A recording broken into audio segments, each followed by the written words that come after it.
SERIND stands for Socio-Ecological Reindustrialisation. So the idea there is that we're trying to find the best and most sustainable ways that old and new work practices and new businesses can be started to provide employment in local areas for local people in a very ecologically and sustainable way. The SERIND seminar we organised is part of a pan-European project. It's coordinated by the Green European Foundation, and there are 7 other national green foundations working together on this project. And the whole idea about this is that people are trying to work in a more sustainable way, and many of the new technologies are allowing old manufacturing that was traditionally practiced in areas of Europe that migrated out because of labour costs. It's allowing them come back to areas where they were originally used with the use of this new technology. Jerry Farrell, who's Dean and Director at DIT, welcomed all the delegates. Tommy Simpson, Director, and a man who put in a huge amount of organisational effort and whose idea this SERIND event was, then welcomed people. We were lucky then to have Christy Burke, Lord Mayor of Dublin, who put particular emphasis on the importance of the seminar because of its potential to deliver local work to local people where it's particularly needed. Any seminar, such as the one that's here today, must be welcomed. And it must be welcomed to the fact that what's hopefully going to happen with the foundation is to promote and support and get backing, political backing in particularly, for sustainable employment in the area. Corinne O'Connor then, from the Docklands Innovation, one of our partners in the project, provided an overview of the work of Docklands Innovation, and we're delighted to have Docklands Innovation as a partner on the project. The first session was titled New Technology and Localisation of Work. This session focused on the changes in technology, the changes in working conditions, and the opportunities were there to create and bring back a lot of manufacturing jobs back to original locations and to create new sustainable jobs. We're fortunate to have Dave Fudden, who's of Eurofund, and he looked at particular studies and research and information that was available from a European perspective that informed the debate. We had Tony Murphy from the Ideas Institute, again who were preparing a programme of work and ideas where workers can really participate and develop solutions, whether they're facing redundancy or whether they're trying to get new jobs created, ideas that can really boost the potential of businesses to be formed and to get workers to play a large part in that development. Tommy Simpson looked at the new technology, the idea of 3D printing and other new technologies. How can we relocalise work? Up to now, it's been difficult. There has been dependence on capital-intensive industry, but the technology is now enabling things to happen and be manufactured at a local level. And this hasn't happened before. Hilary Wainwright is the editor of the Red Pepper magazine and is UK-based.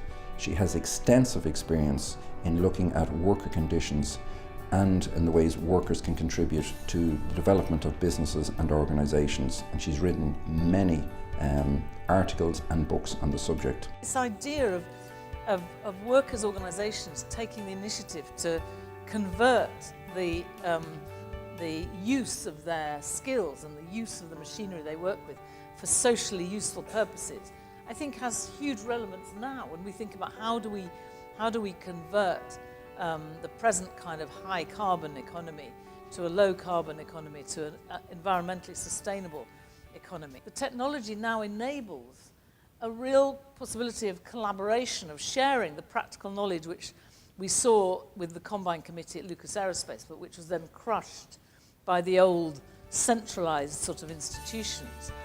The second session is titled Solutions Offered by Technology. It was chaired by Nessa Childers, Independent MEP.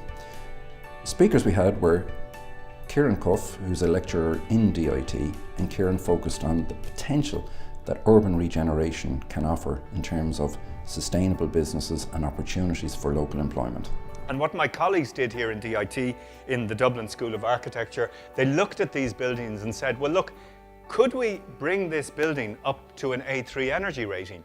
And the amazing discovery that they made was, not only can you do this, but you can do it at 40% of the cost of new build. Sue Duke, who's Director of European Public Policy at LinkedIn, talked about how data collected by groups such as LinkedIn can be used to inform the market and organise labour in a proactive way so that employment can be supplied in a sustainable way in urban areas.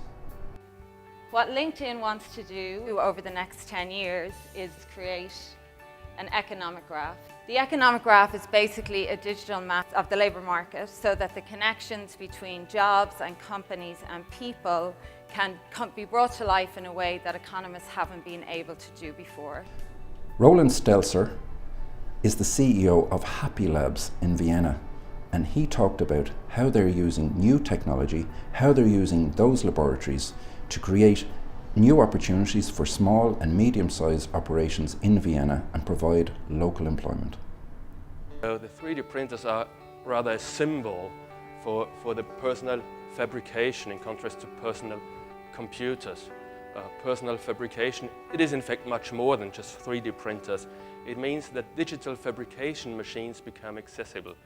This means I draw my ideas on a computer and then I send it to a machine and the machine can produce it.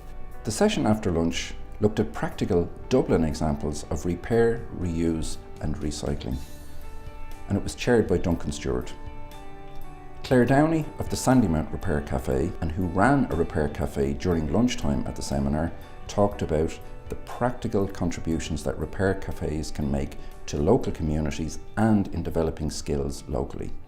It's really about trying to build a culture of repair. This is about looking maybe at a deeper level at sort of more challenging items, like especially electronic equipment that's just not accessible to a lot of people.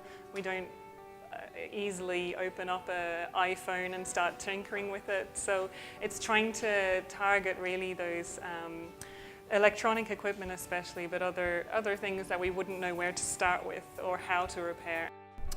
Sandy Dunlop has initiated the Terranure initiative, which is a community effort to explore ways in which they can improve the community and provide services and other businesses that will make a long-term contribution to that local community. What we're endeavouring to do is, in my little part of the world, is work to create something that people look at and go, I want a bit of that. And the stories that people most like are success stories. And that is what people want to jump on the bandwagon of, not horror stories. And Sarah Miller, CEO of Ballymun Rediscovery Centre, gave us an account of the history of the development of that organisation. She showed how they now provide reused paint, reused bicycles, reused fabrics and reconditioning of furniture. And she demonstrated the huge community contribution that these new initiatives are making and providing activity, business and local employment for people in the Ballymun area. We're really hoping that the outcome of the day will begin to get local communities talking together, cooperating together and exploring with the local authority, for instance Dublin City Council, on how these new businesses can be brought into Dublin and made work. We hope to run further events in 2015, and the whole European-wide SERIND project will be developed further in 2015 to add momentum to this. So at the end of the day, we're hoping that this project will provide knowledge, information, network and connections that will enable communities right across Europe provide sustainably and socially beneficial green business and jobs to local, urban and rural communities.